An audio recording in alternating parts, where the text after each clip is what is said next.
Mungkin masih banyak yang belum tahu tentang suku Kalang karena suku ini memang tak terlalu besar. Suku Kalang atau Wong Kalang adalah salah satu subsuku dari suku Jawa. Mereka sudah ada sejak zaman kerajaan-kerajaan Nusantara. Namun karena satu dan lain hal, suku Kalang dikucilkan oleh masyarakat pada saat itu. Dari pengucilan inilah yang menjadikan awal mula sebutan sekelompok orang ini menjadi suku Kalang. Kata Kalang sendiri berasal dari bahasa Jawa yang artinya batas.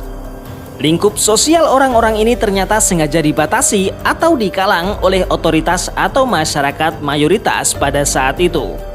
Orang Kalang sengaja diasingkan dalam kehidupan masyarakat luas karena dulunya ada anggapan bahwa orang-orang ini liar dan berbahaya. Pada era Majapahit, warga suku Kalang ditugaskan menjaga hutan dari serangan musuh. Tugas ini diberikan karena orang Kalang dianggap sakti mandraguna. Mereka bisa dipekerjakan untuk membuat candi hingga berbagai macam benda dari kayu. Selain itu, Wong Kalang juga menjadi tentara yang membela Majapahit dalam perang melawan suku Dayak yang juga dikenal sakti. Konon dalam peperangan ini tentara Kalang membawa kemenangan besar bagi Majapahit. Warga suku Kalang konon memiliki kesaktian lebih yang mengarah pada hal-hal yang berbau mistis. Mereka diyakini dapat memindahkan batu besar secara gaib dan tetap diam saat bekerja alias tak bersuara atau membisu.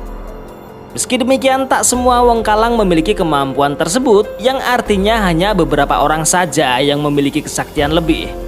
Kelompok inilah yang kemudian dipilih sebagai tentara Majapahit dalam upaya penyerangan ke Kalimantan.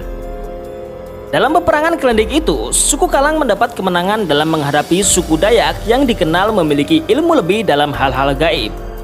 Kemenangan itu membuat tentara suku Kalang sempat diangkat menjadi perwira Majapahit. Akan tetapi perilaku mereka yang cenderung liar dan aneh, tak seperti manusia Jawa pada umumnya, membuat jabatan itu pun dicopot. Kelas sosial mereka berada di bawah selayaknya kaum sudra yang mengerjakan berbagai pekerjaan kasar. Akan tetapi setelah kerajaan Hindu-Buddha di Indonesia runtuh, warga suku Kalang mulai hidup berbaur dengan masyarakat umum. Sayangnya sejak saat itu mereka malah menderita karena selalu menjadi sasaran perampokan. Sebab orang-orang dari suku Kalang dikenal ulet dalam bekerja sehingga cukup berada dalam hal finansial. Seiring berjalannya waktu, kehidupan keturunan Wong Kalang berubah. Kini mereka hidup berbaur dengan masyarakat Jawa. Terdapat cerita yang menyebutkan bahwa suku Kalang pertama kali ditemukan oleh Mitsuo Nakamura pada tahun 1983. Seorang antropolog Jepang tersebut mengatakan bahwa orang-orang Kalang dulunya adalah tawanan yang ditangkap oleh Sultan Agung dari ekspedisi di Bali pada awal abad ke-17. Mereka dipercaya merupakan keturunan dari kera dan seorang putri sehingga memiliki ekor pendek serupa kera. Namun juga terdapat mitos lain tentang suku Kalang ini. Selain dipercaya merupakan keturunan dari kera, mereka juga dianggap keturunan anjing. Orang Jawa memiliki anggapan yang berbau takhayul bahwa Wong Kalang merupakan anak hasil perkawinan antara seorang perempuan dengan seekor anjing. Anggapan ini sebenarnya juga bukan terbentuk dengan sendirinya. Dalam Gugembregan Gegalungan, upacara yang sekarang sudah jarang dilakukan oleh masyarakat Kalang, terlihat sekali ekspresi dan simbolisasi gerakan yang meniru perilaku anjing. Antara lain, partisipan upacara merangkak seperti anjing. Hal ini dilakukan agar apa yang diinginkan dapat dikabulkan oleh leluhurnya. Anjing dalam sistem upacara galungan tersebut dapat juga dimanifestasikan dalam wujud patung kecil yang diletakkan di depan orang yang merangkak tadi. Dirangkum dari berbagai sumber, kini banyak orang Kalang yang sudah memeluk agama Islam dan menjalankan syariat-syariat agama Islam. Selain itu, mereka juga sudah banyak berbaur dengan masyarakat lainnya, baik dalam pergaulan maupun pernikahan.